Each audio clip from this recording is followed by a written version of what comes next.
Welcome to Jesús Manuel Mena Garza Photography, Video and Audio. I wanted to talk about types of photographers out there, types of audio enthusiasts, types of videographers out there. And I wanted to break it down simply as best as I understand it, okay? As you probably know from watching my channel, I've been a commercial photographer. I owned a studio in Silicon Valley, but I also worked as a corporate photographer for utility in Austin, Texas. So I understand different types of photographers and different equipment that they use. Okay, let's talk about commercial photography if you own your own business. If you own your own business, it's the type of equipment you use is going to be differentiated by what type of work that you do.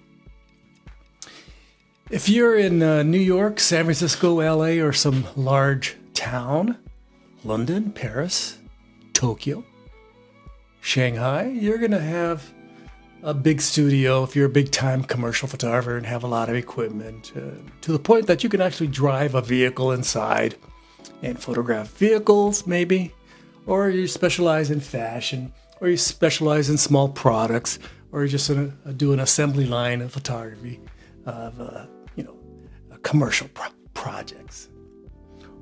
Some commercial photographers, like I was a commercial photographer, I shot stuff in my studio space in Silicon Valley, but I also went on location to capture executive portraits, group events, shoot videos of events, and so they can have it for online purposes. Share their videos and photographs. Again, photographs for corporate reports, for magazines, for newspapers. The list goes on and on. So I had an affinity for shooting individuals, especially adult men, powerful men with the title of COO, CEO, CFO behind their name. So these are people I photographed in a very serious way. I did some fashion photography, but I wasn't very good at photographing women, making them look glamorous. I wasn't good at that. So I understood my limitations. But a lot of times, folks that would rent my studio space would shoot that sort of stuff. And they would shoot models and people of that ilk for their portfolios or for different types of projects. So commercial photography is when you get paid and you have a space, be it at your home or a studio space. In my situation, I had a studio space, a dark room, a showroom. I also sold some products, and I had an office and, of course, a large studio space. So camera equipment, if it's used constantly, if you're constantly shooting photographs, you're constantly using that Hasselblad, you just shoot. After a while, it's going to wear out, after 5-10 years or so. So you need to buy another piece of equipment. So you can rationalize that because you can write it off on your taxes. Yes, you can write it off on your taxes. So if you're a commercial photographer, be it small, mom and pop shop in small town America, shooting some, projects here, they're shooting weddings, quinceañeras, and an occasional portrait or portfolio shot. You have a certain amount of equipment for that purpose, okay? And of course, some projects require a lot of detail. That's where you need those high megapixel cameras.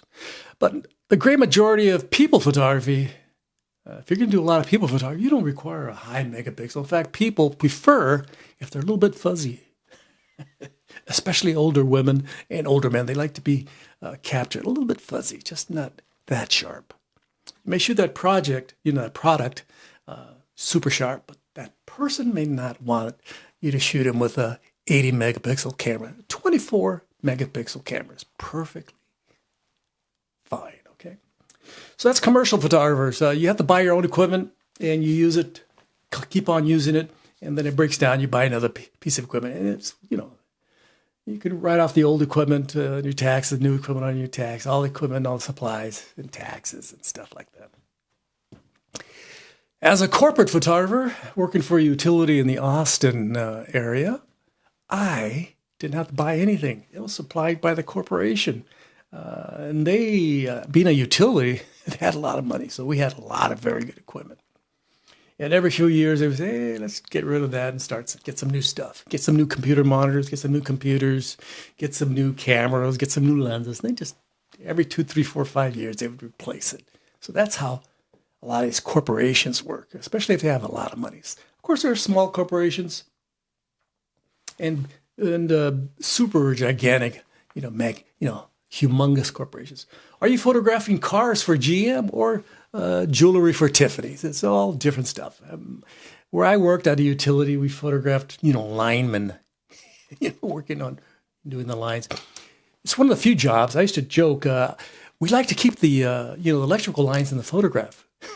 You know how landscape photographers go, oh, I don't like all those electrical lines in my shot. I wish I can get rid of them. We, working for utilities, say, hey, we like those electrical lines. That's A+. Distribution lines. So I didn't buy anything. I rode around, in the company car, using company equipment, getting paid by the company, and that's that, okay? So that's a corporate photographer. You don't have to worry about the maintenance of stuff because, they're going to replace it anyway. So you just have, it's all a matter, who you're working for and what sort of budget they have. We had a multi-million-dollar budget because we're a utility. All we had to do was raise your rate by half a penny per kilowatt hour, and hey, we made some money. Hobbyists. There are various ranges of hobbyists. I was just, one of my friends hung out with me just recently, and they just said, hey, we just came back from Tokyo. I came back from Tokyo. It's about my age. Came back from Tokyo. I was at East Coast. I was in Europe, and I'm having a lot of fun. This person has the top of the line, absolute top of the line, Nikon camera. I think it's a Z9 and several lenses. And he just cruises around, with that camera and does snapshots, his photographs, and he shows them here and there. Nothing that he's getting paid, hundreds or thousands of dollars for. He works for one of the magazines here in Fort Worth on an occasional basis, which is very nice. I'm a little bit envious of his equipment and his stuff that he has. Again, he has the resources and he has the ability. Being a single man, he doesn't have a wife saying, no, you can't buy that. You cannot buy that. He just buys whatever he wants. And he just bought another camera system. He just bought a new system, an analog Leica system. And he bought lenses, camera, and different pieces of equipment that came with the kit. Somebody was selling it used. And he said, I'll buy that from you. Because, I'm single. I'm going to be going to the East Coast. He was telling me he's going to go to East Coast, do some photography, have a good time. He's going to go back to Europe again. He's going to go back to Asia. That's a person with money. That's a hobbyist with money. There are hobbyists that don't have as much money. People that have fun. They don't write off all that stuff on their taxes. And, he doesn't write off anything on his taxes. He doesn't make enough money, the hobby, my friend with the Nikon Z9 to make, write off some money on his taxes because he pretty much volunteers most of the time. He does stuff here and there, but it's just basically dabbling. So a hobbyist typically can't write off stuff on their tax. They just dabble here, a little dabble there. It's all a matter how much you can dabble. Some people can dabble and go and with their Z9 and travel around the world. Other people dabble and go take a picture of the ducks at the park, okay? Or, some landscapes in the neighborhood. Like I used to have a class at the old community college in which I took a bunch of seniors and we just hung out, had coffee and breakfast in the morning. Then we go out, shoot at one of the small communities here, and we dabbled in photography. We had a whole range of cameras, and it's, nothing too expensive except for that guy with the Z9. But everybody else was, shooting pictures, having a good time, and we talked about our photographs. Again, what are we? We're dabblers. We're enthusiasts. We're hobbyists. So finally, then we have individuals, the great majority of folks out there are snap shooters. They have their iPhones, their Google Pixels, and their Samsung phones. The list goes on and on. And they go around, they take a snapshot, and they selfies. Hey, there I am. I was in Paris recently, and you see people with their little fingers and they're posing with their friends. That's the top of the Eiffel Tower. They got them at a low angle. Or they're in the center median at the Arc de Triomphe, and they're just smiling. Hey, in the center median, traffic going left and right. And they're taking photographs with their phones. Snap shooters. While I was in Europe, I was essentially a snap shooter. I didn't spend hours waiting for that light to just change dramatically like Ansel Adams, the perfect situation. And then I go, okay, that looks nice. I got the right film. I got the right setup and the right light. Now I can take a picture. No, hey, that's a nice bridge. Snap. That's a nice looking building. Snap. Oh, that's unusual. Snap. I was snap shooting mostly. The great majority of my photographs that you can see on my website, jmmgarza.com. I put a whole series of my snapshots that I took on my Google Pixel 9a. Sometimes I'm a snap shooter. Sometimes I'm a hobbyist. Sometimes I'm a corporate photographer. And I was for an extensive period of time. Commercial photographer, hired by the Silicon Valley Chamber of Commerce for the, San Jose Business Journal, take photographs for them. And of course, all the corporations I would do, executives and stuff like that, and products once in a while. I got paid pretty good, paid my bills. Hope you enjoyed this analysis of commercial, corporate, hobbyist, and snap shooter. Where do you lie in that, that range of photographers?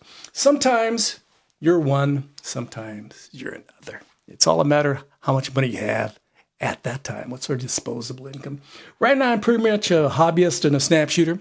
I don't do any commercial photography at this time. I'm not getting paid any big bucks. I'm not putting out the shingle. I'm not giving out my card and say, hey, contact me, please. I can take that picture, that product for you, or those individuals, or that event for you. I can do that. I don't do that anymore.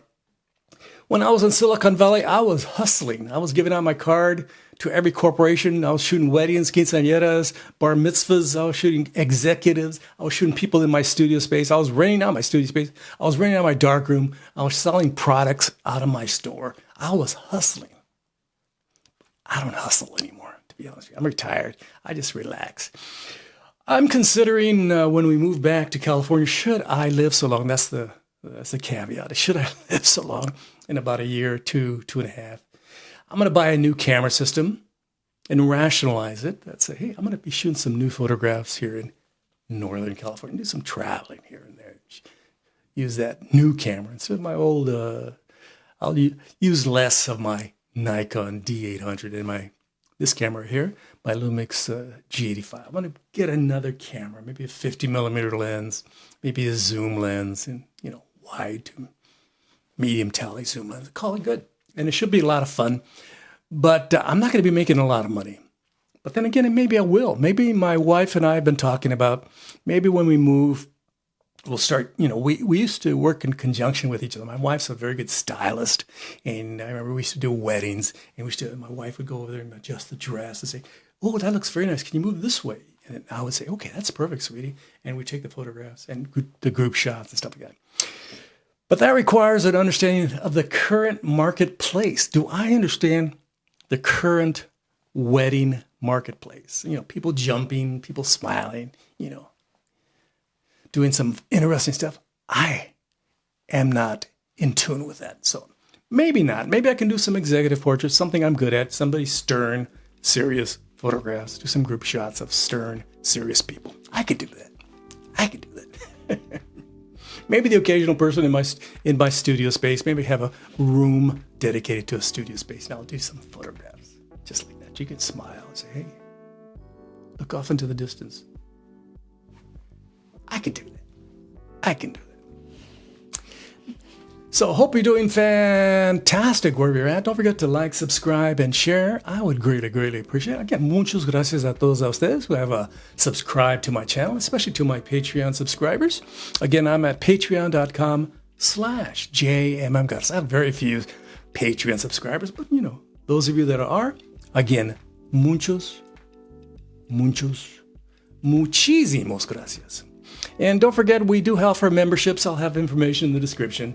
And hope you enjoyed this video. Hope you found it useful. Again, we all transition between all these types of photographers. Most of us do, especially as commercial photographers. As we age, we become less and less and less motivated to make that big bucks because we no longer, most of us, some of us still need the money, but I don't find myself in a situation where I have to hustle as much as I did in the aughts, in the 80s, 90s, and aughts. I don't hustle as much. Thank you very much for watching my video. This has been Jesús Manuel Mena Garza. Don't forget to ring the bell for future notifications. Gracias. I'm in Fort Worth, Texas. Adios. Bye-bye.